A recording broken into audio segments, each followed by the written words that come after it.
Thank you to Mubi for sponsoring this video.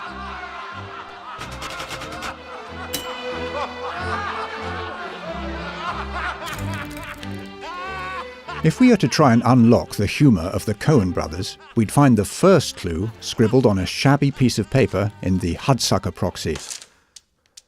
Can you see it? OK, then let us investigate further.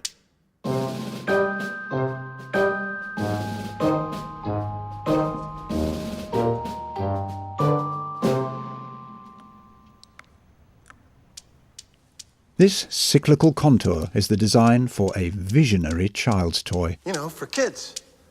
This cynical world dismissed Norville Barnes as a raving nincompoop. You know, for kids. That is, until these young nippers, wide-eyed and with a spring in their step, saw the hula hoop in action. How poignant, right? This dingus is the perfect metaphor for understanding humour. A joke, even if crafted by adults, is childlike in its invention. You know, for kids.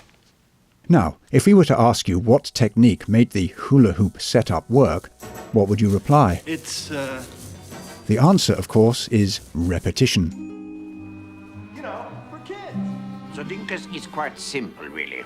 It operates on the same principles that keeps the Earth spinning around the sun, and that keeps you from flying off the Earth into the cold reaches of space, where you would die like a miserable swine. What? In this programme, we'll be addressing how the brothers Coen, Joel and Ethan, construct humour through repetition. You've already seen the basic variation. When a repetition is visible, it is called the visual. It can be a character's body part, a part of a body seen through someone else's body parts, or two bodies apart coming together. Come. 1, 2, 3. Damn, here we go again. A repetition can also come out of somebody's body part. Johnson? This is referred to as the oral. I'll suck your cock for $1,000. Heavens to Betsy, Bertie! No, not oral, oral. You know, for kids. It's customary for characters to be summarized by redundant phrases, which are uttered ad nauseum throughout their time on the screen.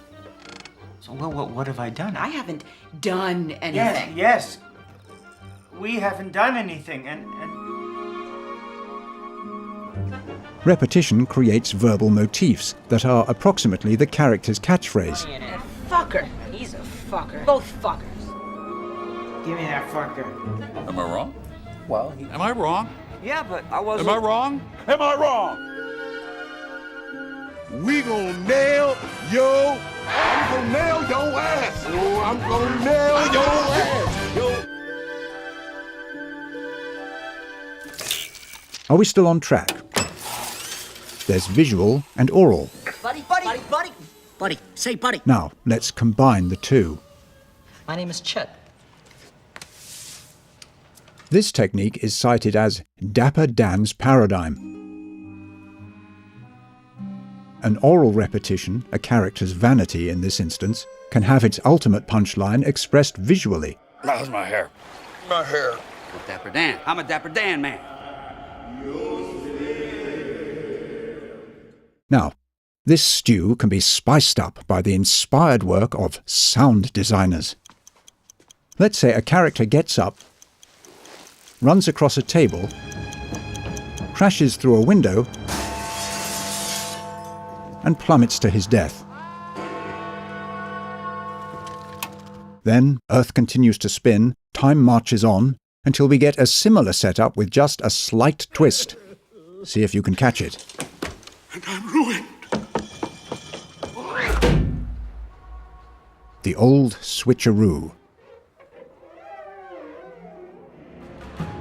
That's where you expect one thing, but get something unexpected. Like when a character is at work on what appears to be a highly classified contraption, that is, before we get a stiff reveal. Oh my God. We hope you're sitting down for this next technique. The Kirshner principle. Are you familiar with Kirshner? Kirshner does not apply. Bring this to trial, we'll see if Kirshner applies. What's Kirshner? Please. Kirshner is when you give emphasis to a word, Kirshner was in Kentucky. Kirshner was in Kentucky? Kirshner was in Kentucky. until there's a left turn. All right, Freddie, forget Kirshner. Then there's a gap. Primary residence, 30% of remaining assets. And what's the punchline? What are you, nuts? Have you forgotten Kirshner? It's that chasm, the proverbial slot. You mean vagina? This space creates suspense. It's the extended time that makes the punchline effective. Welcome to the Hotel Earl. This principle can be expanded.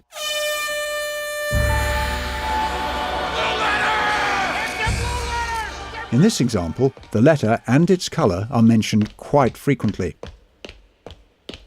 It's a blue letter! Is that a blue letter? Much like suspense in a horror picture, this interval serves to create tension.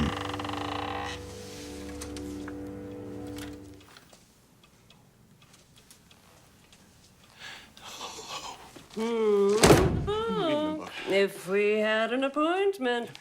This we call the delirious capper.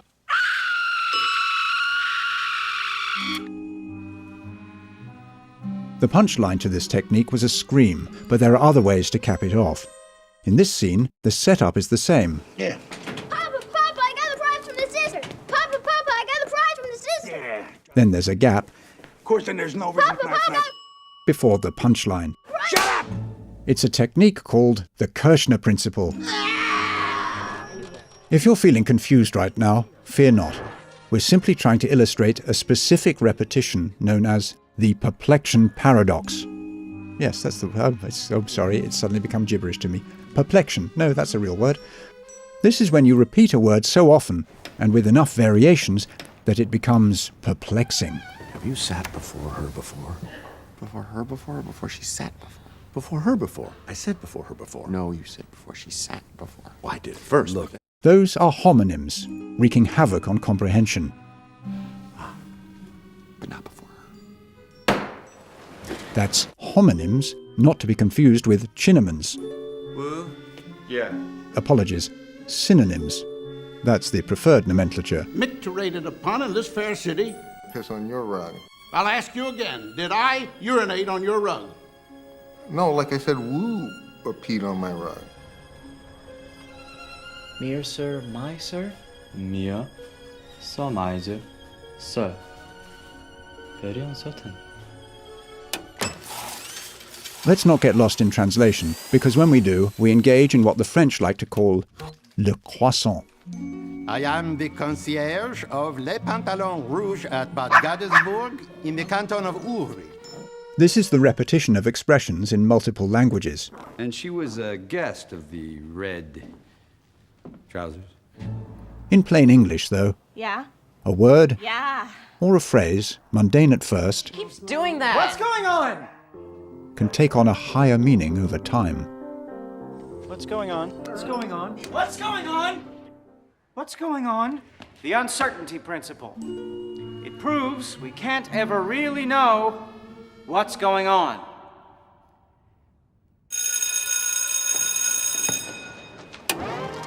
In this broadcast, we've learned that comic repetition can be visual and oral, that the two can be combined. We saw how a few seconds or a few minutes can be used to build a joke, and how confusion can confuse. But as we reach the conclusion, we'd like to come full circle and tell you the meaning of everything, and the bits in between. What do you mean, buddy? Much like a hula hoop, a man's life can loop. This theme was first established in the Coen's debut comedy, Raising Arizona, where a number of repetitions illuminate the lead character H.I.'s self-destructive cycle of wild criminality. That name is called recidivism. Repeat offender. See, that's meaningful. But, buddy... What about Walter Sobchak's insistent mentions of his service in Vietnam? Jace, I'm sorry, buddy. Smokey, this is not Nam. Not Nam. There's one thing I learned in Nam. Is he right to overreact to a minor infraction? Am I wrong? Am I wrong? Am I wrong? Are we wrong to find humor in the painful trauma he lives with? But, buddy... Then there's Larry Gopnik. He's not one to cause a stir, yet life keeps throwing obstacles in his path. That's right, I haven't done anything. Should we be amused by his desperate search for meaningfulness? Of course, these are all questions, and we promised answers. Does the final clue lie with a wise old rabbi? And you should see the senior rabbi as well, by all means. Or even Marshak. Marshak. He's quite busy, but maybe... When Larry finally sees him in the flesh, we get an elongated space.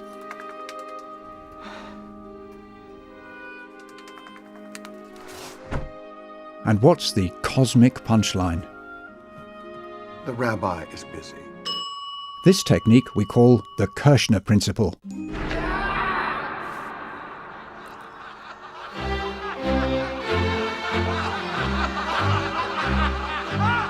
It sounds like you don't know anything.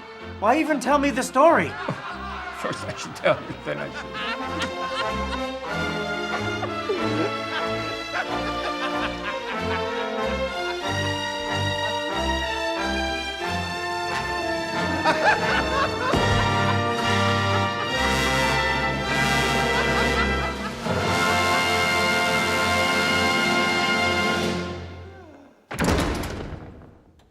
Hi everyone, I know this video was a little different to what I usually do, so I'm going to say a few more things about it in just a minute, but first I want to talk about the video's sponsor. Mubi is a unique streaming platform that always has a wonderfully diverse range of films to choose from. It's great to see they're currently showing Paul Schrader's underrated 90s gem, Light Sleeper. Like Schrader's most celebrated creation, Taxi Driver, the film's also about a lonely outcast, and I think it's one of the best films he's directed. I'd also recommend Wild Reeds, from Andrei Téchiné, a post-New Wave French director who's not nearly celebrated enough. There's only ever 30 films to choose from. Every day there's a new film, and then every day they take one away. Whenever I use their service, I always see something I'm excited to check out. So, head over to Mubi.com/thediscardedimage for your 30-day extended free trial. So first I want to thank my collaborators on this. There's Luis Azevedo, I think is the pronunciation. He runs the channel Beyond the Frame, but more recently he's been doing freelance work for places like Little White Lies and Mubi. Luis edited the video, but also helped me out with the writing process, so you can follow him on Twitter if you want to keep up to date with everything he does. The actor who did the narration, that's Stephen Chance, who has popped up in shows like The Crown, but more humbly, he was a stormtrooper in the pilot for an original series I have on the channel. We're actually casting for the second episode right now and planning to shoot this summer. This video itself is also the pilot for a series we have in mind that's going to have a similar tone and approach. So if you want to help us make more, then support me on Patreon. I still also have a limited amount of VIP passes available from Mubi for new Patreon supporters. And as always, thanks for watching. I'll see you on the next one.